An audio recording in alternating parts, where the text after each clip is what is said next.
ดอกกระเจียวขาวจ้าวันนี้มีผักเยอะแยะเลยเด้อผักป่า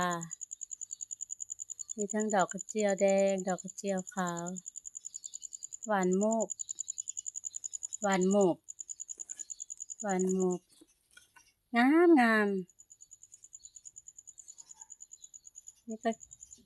ต้นกระเจียวสวยงามสวยงามมีผักเยอะแยะเลยเด้อจ้าวันนี้ดอกกระเจียวก็งามงามสีขาวสีแดงกินได้เด้อจ้าเอามาบูชาพระก็ได้เด้อใส่แจกันงามๆก็ได้สะออนคักสวยงามสอน